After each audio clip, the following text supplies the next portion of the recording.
Sa barangay na ito. May MOA po yun eh. Kaya lang yung MOA po, hindi na po namin mahanap.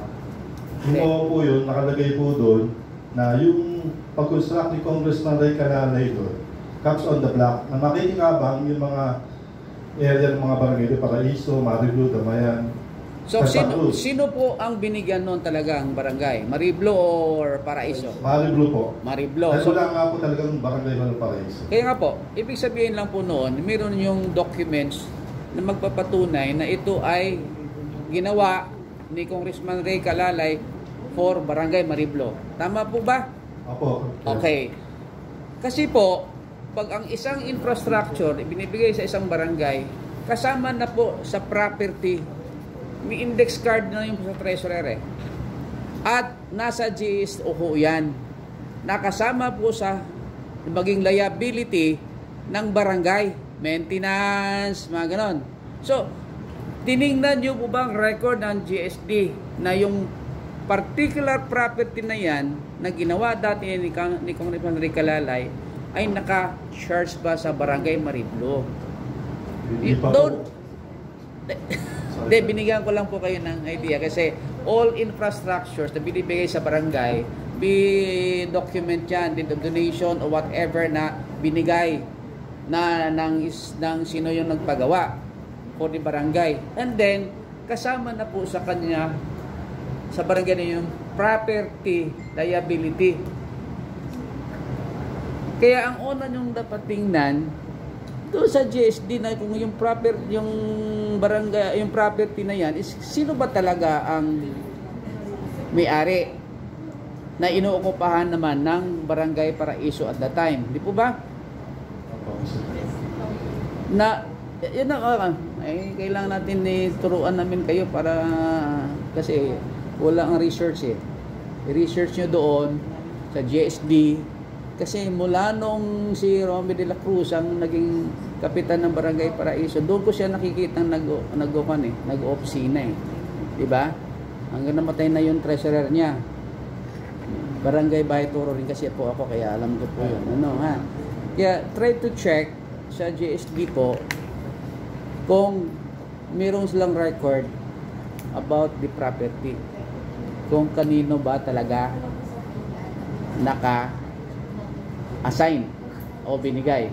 Mr. Chair, maski po nakalagay po sa mapa na barangay Mariblo, boundary po yun. Huwag lang ho tayong mag-rely sa mapa. Mag-rely ito doon sa dokumentong nagsasabi na tinayo ito para sa barangay Mariblo. Kasi lahat naman ng mga facilities natin dito sa Quezon City na and then ang jurisdiction ng barangay, meron yung mga documents na magpapatunay na sa inyo na po ito. Di po ba?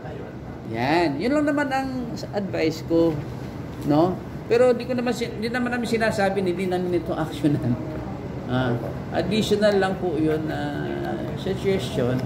Okay po? In addition, baka pwede ma-check yung document kung ano ba donation or baka list lang naman, ano ba yung validity, Ganun. Mr. Chair, wala pong ganung usapan. Basta ang usapan po sa council doon, sa aming old council. Pansamantala, sabi ni Kapitan Boy. May document po dapat yan. Wala po. Dahil pina-occupy na lang ni Kapitan Boy Dizon doon dahil nga ang pare po niya si Kapitan Romy de la Cruz. Ito yung pinakauna, sir. Itong yung kay Congressman Calalay. Ano yung document na binigay po niya? Ano yung mga pinirmahan na documents niya? Mr. Chair, wala na po kaming copy nun dahil nung during undoy po, nung second floor ng barangay po, pass out po yun, abaha po lang. So, doon papasok po yung sinasabi ni Atty. Gordogan. Try nyo dito sa records ng GSD.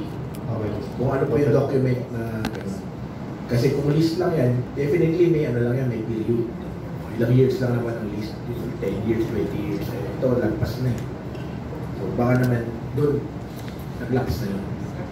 Paano po sir po yung mismong building po ng yung barangay hall po nila, siyempre tatanggol po yan, di ba, sa barangay captain ng mga hindi yan po ba property na binigay na sa kanila or hindi lang? Yun nga po, depende po talaga doon sa anong klaseng dokumento yun. Baka kasi kung donation na yun, yun po, pero yun yung ang building problema. definitely siguro sir sa kanila yun dahil Nung ano po ba yung turnover doon? Lote lang or with property na? wala, bakante nga po yun, ginawa lang para sa lahat na yung caption daw. Sidewalk po yun, halos. Kasi 60 na Kalahati rin yung sidewalk po. na sumay Siguro sir, locate muna natin yung document. Tingnan natin yung... Kasi hindi natin alam kung ano nakalagay doon. Ano Mr. po, Chaka, yung pwede po sa ano? lot or sa mismong building po sir? Kasi yun sigurado naka-receive sila, na kanila yung mismong building, di ba? Ayun po, may document. Kasama na po yung ano Kailangan po natin makita yung document. Kasama na siguro yung ano, or hindi yun naman dapat malaman po. Mr. Chaka, pwede po bang patawag din po yung Barangay Paraiso? Dahil ang sabi po nila, meron silang pinangahawakan documents na may donation o mayroong antong para at least kami mga Barangay Mariblu, alam namin po talaga yung sitwasyon kung ano pa talaga, Paraiso po ba talaga yun o Mariblu. Kung Paraiso yun, hindi lang po kami maghaapila na habulin po yun. Kung mayroong proper documents po sila ipapakita dito. Hindi po sana po. Just the same, para part din ng due diligence nyo, kayo mismo po mag-inquire dito sa records natin sa city. Opo, Mr. Okay po. Sir. Okay, saka yung request mo kagawad na patawag dito, yung Barangay Paraiso, this is not a proper committee. No? Para sila kayo mag-uusap-usap tungkol yan. And then, dito kasi dapat clear ninyo, mention mo kagawad na lote ba yun or yung improvements? Kasi wala kasing nakalagay rito. Ano ba yung pinag-usapan? Lote ba o yung improvements? No? You have to be specific. Ano ba yung pinapabalik ninyo?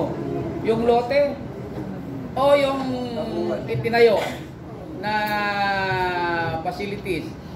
Ha? Wala kasi yung nakalagay dito, no? Oh, you have to specify kung ano po yung pinapabalik nyo. Okay? Pakiayos lang din pagka ni-refer namin sa council, yun rin itatanong sa inyo eh. Ano ba ang request nyo na ibabalik? Yung lote o ano ba yung sinasabi niyo pag-ari ng Mariblo? Yung lote o yung constructed na facility? Yan. Ha? Kailangan natin na liwanagin. Ano ha? Okay po? Okay po. Okay, with that, Mr. Chair, I move that we refer the resolution number 094 series of 2024 to the City Council for information and appropriate action. It has been moved and seconded that resolution number 94, 2024 of Barangay Mariblo be referred to the City Council for appropriate action. Thank you po, Mr. Chair.